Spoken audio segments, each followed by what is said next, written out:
¿Alguna vez has imaginado que el diezmo sea como un peaje celestial? Algo así. Dios, gran señor feudal, exige que cada vasallo entregue el 10% de su cosecha o salario y a cambio derrama favores desde lo alto. Salud, empleo, puertas abiertas, quizás hasta un coche nuevo. Muchos creyentes actuales ven el diezmo así, una tarifa espiritual con promesa de retorno financiero. Pero, ¿y si te dijera que esa visión es solo la cáscara de un fruto mucho más sabroso que al pelarlo revela la pulpa jugosa de libertad, gozo y generosidad que trasciende cualquier porcentaje? ¿Y si existieran tres verdades poco exploradas sobre el diezmo que, cuando se entienden, no reducen tu ofrenda, sino que la elevan a niveles que ni el contador más audaz podría imaginar? En los próximos minutos volveremos al Antiguo Testamento. Con gafas históricas, bucearemos en el Nuevo Testamento con la linterna de la gracia. Y por último, retaremos la cultura cristiana contemporánea, que a veces queda atrapada en el legalismo y otras encadenada por el egoísmo, con la buena noticia del reino, la economía de la abundancia generosa.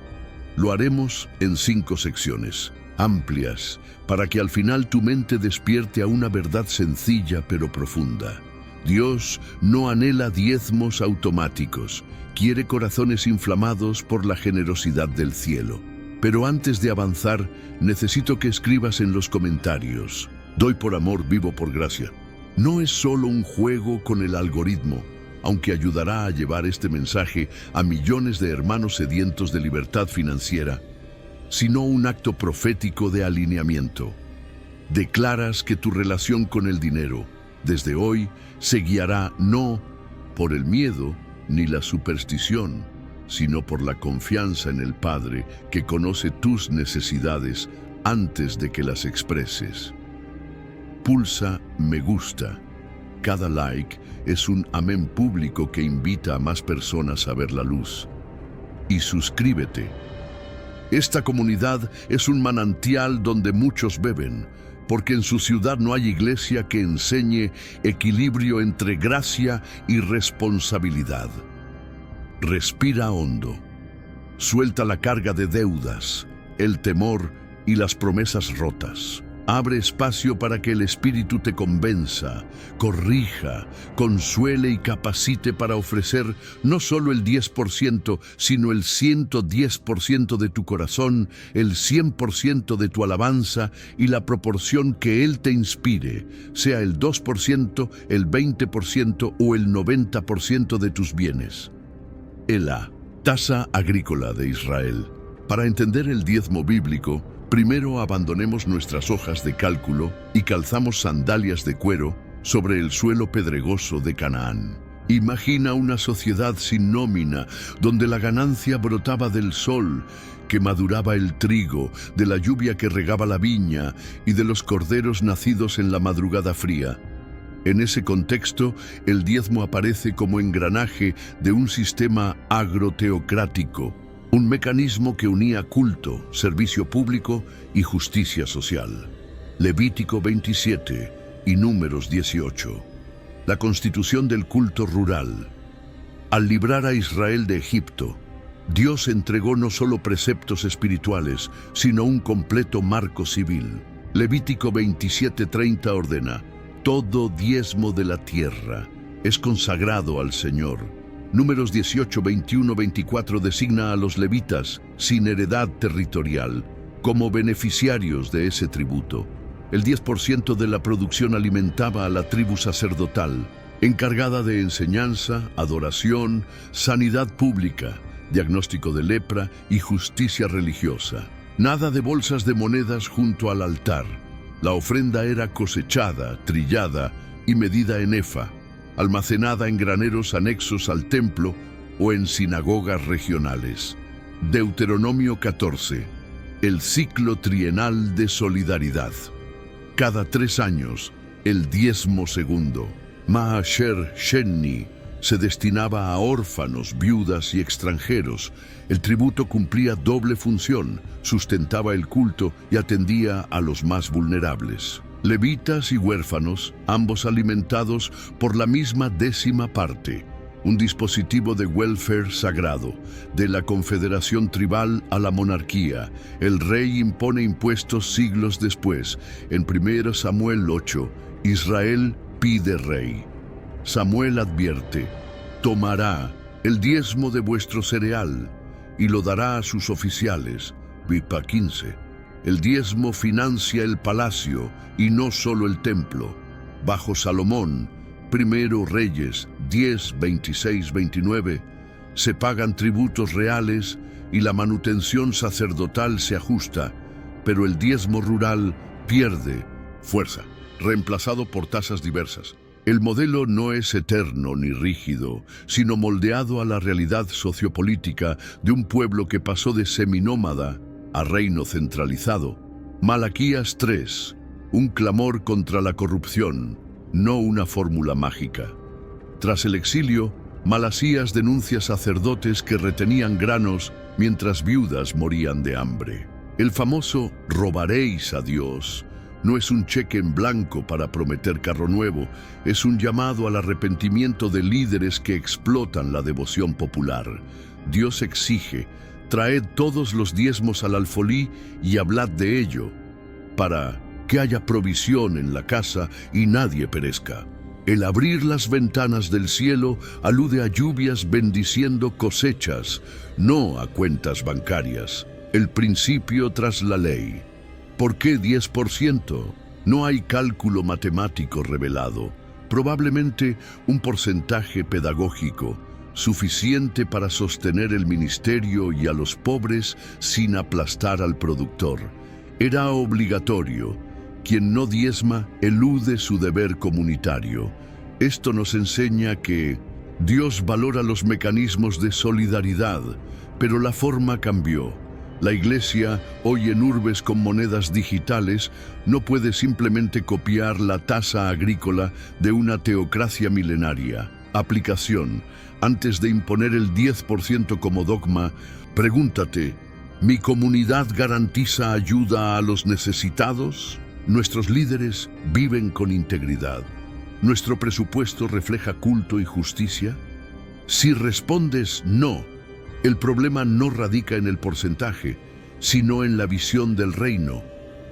Bloque 2. Jesús y el giro de la motivación. Al entrar en la historia, Jesús no se colocó entre los cobradores de impuestos religiosos. Nació en un pesebre ajeno al sistema sacerdotal oficial. Predicó en las esquinas de Galilea y, a diferencia de los fariseos, nunca exigió un carné de contribuyente para bendecir a los enfermos. Su mirada se posaba en el corazón, no en la cuenta bancaria. 1. Mateo 23, 23. El diezmo de la menta. Cuando el maestro declaró: «Ay de ustedes, escribas y fariseos hipócritas, porque diezman la menta, el eneldo y el comino, y han descuidado lo más importante de la ley, la justicia, la misericordia y la fe». No estaba abolido el diezmo mosaico.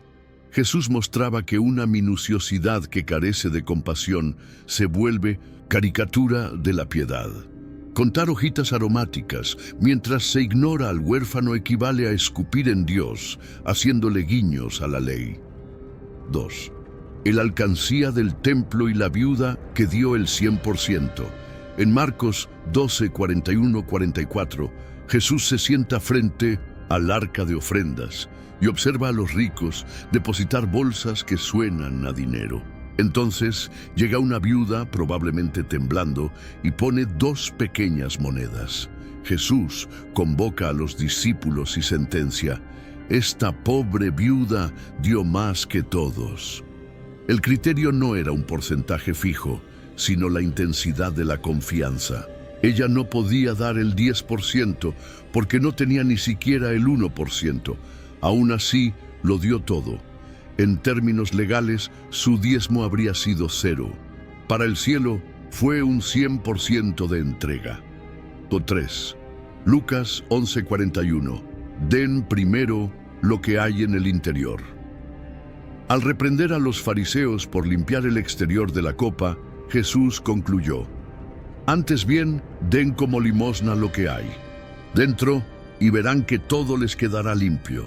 La generosidad no es detergente para lavar culpas, sino agua viva que brota desde el corazón.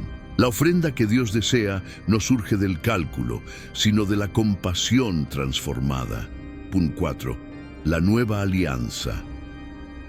Desplaza el eje. Hebreos 7 argumenta que si el sacerdocio levítico cambió, la ley también debía hacerlo. Cristo, sumo sacerdote según el orden de Melquisedec, no recauda impuestos agrarios. Él ofrece su propia sangre. Ahora somos un reino de sacerdotes. 1 Pedro 2:9. Los sacerdotes no pagan diezmo, administran todo. El nuevo paradigma es claro.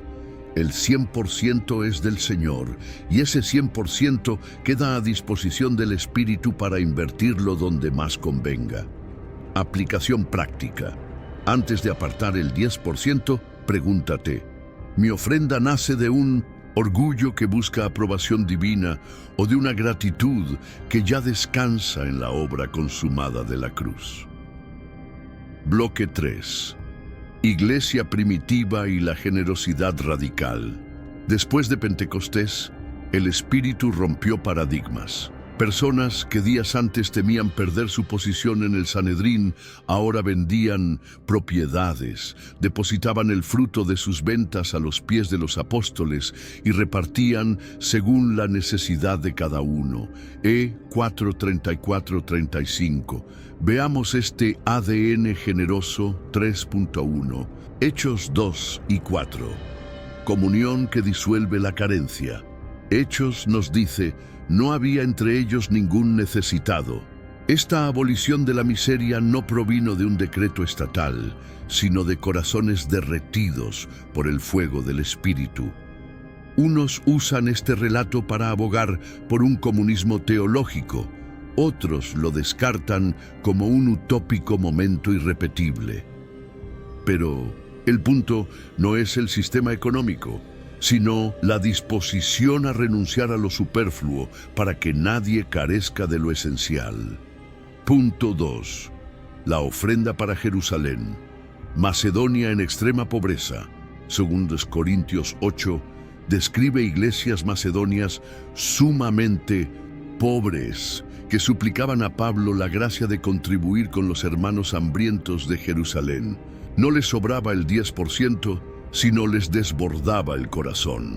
El resultado: se convirtieron en modelo eterno de que la generosidad no depende de la abundancia, sino de la visión de la eternidad. 3. El salario de los ministros. Digno es el obrero de su salario. Pablo enseña que quienes predican el Evangelio deben vivir del Evangelio. 1 Corintios 9:14.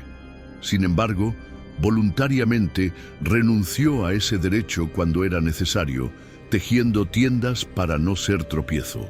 Su conducta demuestra que la subsistencia ministerial sigue siendo legítima, pero no recae en un impuesto fijo, sino en la honra voluntaria de los creyentes. 4. Fondo misionero y el viaje de Pablo Filipenses. 4. Muestra a la iglesia de Filipos enviando ayuda a Pablo en varias ocasiones. No se basaron en ningún porcentaje mágico, sino que escucharon al Espíritu y ayudaron en el momento oportuno. La generosidad relacional desplazó al tributo institucional. Aplicación práctica. Analiza. Mi comunidad apoya a misioneros, a poblaciones vulnerables, a proyectos de compasión. ¿Estoy dispuesto a ajustar mi estilo de vida para sostener la expansión del reino? Bloque 4. Ruptura de paradigmas, deuda, planificación y milagros. Algunos rechazan el diezmo y alternan con la avaricia.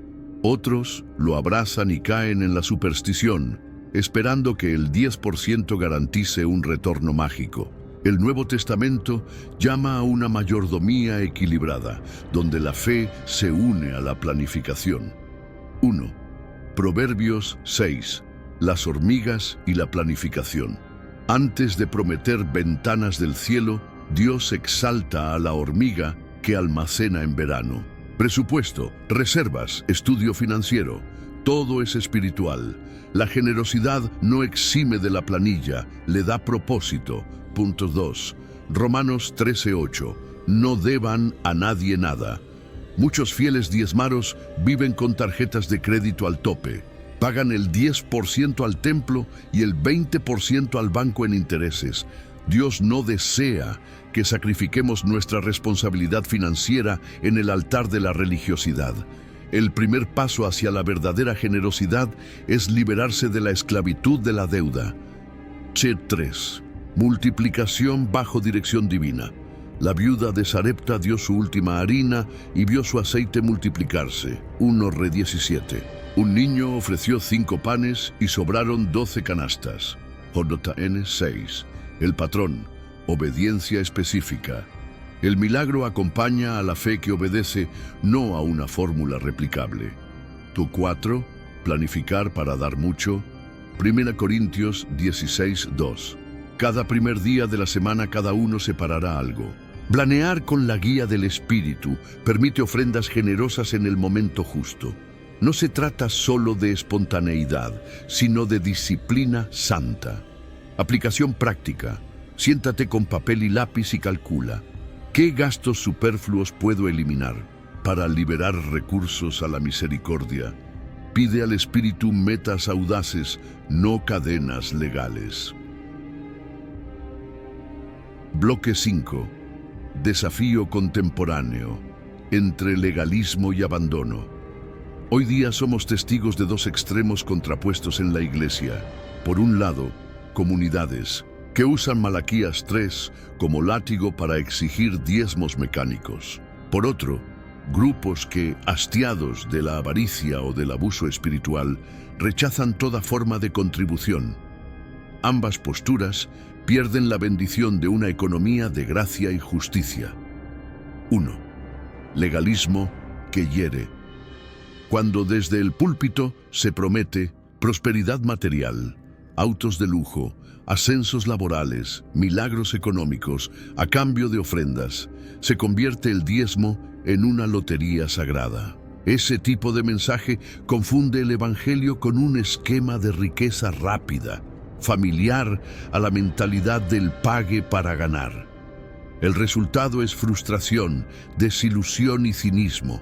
Creyentes que, tras no ver frutos inmediatos, se alejan de la fe o caen en la desesperanza. 2. Anomía que seca las fuentes. En el extremo opuesto, hay iglesias que, buscando evitar el autoritarismo financiero, suprimen por completo la cultura de la generosidad.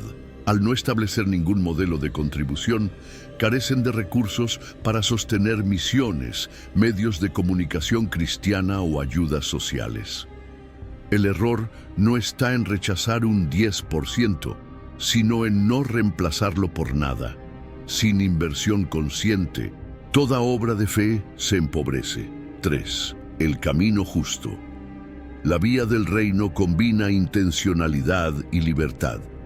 Podemos tomar el 10% como referencia mínima pedagógica y luego avanzar según la guía del Espíritu.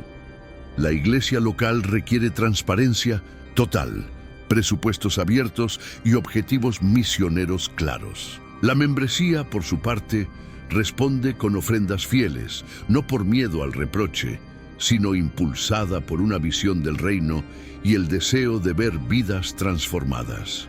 4. Testimonio en el mundo digital.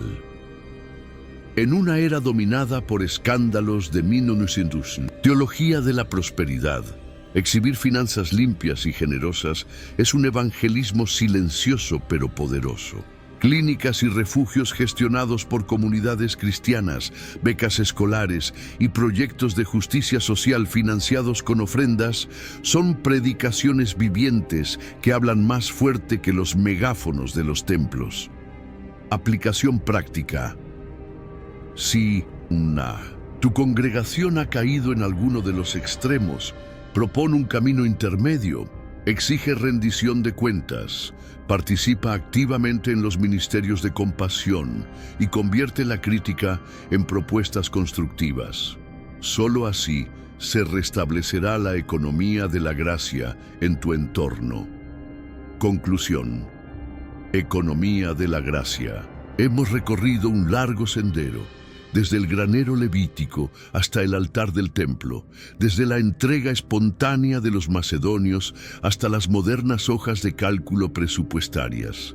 ¿Qué verdades esenciales hemos descubierto? El diezmo era un impuesto agrario útil en su contexto, pero insuficiente para definir la espiritualidad de la nueva alianza. Jesús reemplazó la obsesión porcentual por un llamado al propósito. Él no busca contadores de billetes, sino corazones rendidos al sacrificio de la cruz.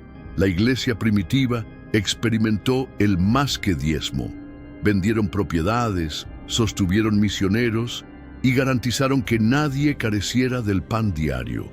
Planificar y multiplicar deben andar de la mano. Una mayordomía sabia abre espacio para milagros, mientras la improvisación ciega arriesga la sustentabilidad. El gran desafío contemporáneo es encontrar el equilibrio. Ni grilletes legales que asfixien, ni libertinaje avaro que se niegue a dar, sino una libertad responsable que honra al donante y al necesitado. Entonces, ¿qué porcentaje debo dar? La respuesta del reino es radical. Entrega todo lo que seas y tengas. Primero tu corazón.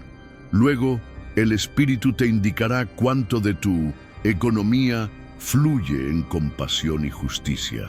Para algunos, empezar con el 10% es disciplina que rompe la mezquindad. Para otros, Dios pedirá el 30% o la donación de un bien inmueble o un ofrecimiento de horas de servicio que contadas valgan más que cualquier moneda. La escala no es fija. El amor es la verdadera medida. Si esta revelación ha iluminado tu entendimiento, escribe ahora en los comentarios la contraseña de liberación. Doy por amor, vivo por gracia. Con ello, demuestras que no eres un autómata de la ley, sino un hijo confiado en la provisión del Padre. Dale me gusta a este video. Tu clic envía un amén al algoritmo y permite que otros que aún cargan culpa o avaricia descubran la libertad. Compártelo con 2 personas, una que vive oprimida por sermones de terror y otra que nunca ha experimentado el gozo de dar. Ambos necesitan este equilibrio. Suscríbete hoy mismo. Cada nuevo estudio será leña que avive el fuego de tu fe. Y prepárate. Esta semana el Espíritu puede sorprenderte conduciéndote a sembrar en tierras inesperadas. Cuando eso ocurra, registra tus testimonios. Tu historia alentará a otros a confiar. Ahora permanece en silencio. No pauses el vídeo. Deja que la música final penetre tu ser. Cierra los ojos y declara: Padre, todo es tuyo. Solo soy administrador. Siente las monedas simbólicas caer ante Jesús, no para comprar su favor, sino como un acto de gratitud por la mayor de todas las bendiciones, la salvación. Quédate así hasta que la última nota se desvanezca. Que el Dios de la abundancia supere tus expectativas y guíe tus finanzas como instrumento de misericordia. Felicidades por perseverar. Pocos se adentran en estudios tan profundos. Has demostrado sed de verdad. Doy por amor, vivo por gracia. Que esta sea tu canción de alabanza hasta el día en que contemplemos el tesoro infinito cara a cara. Amén.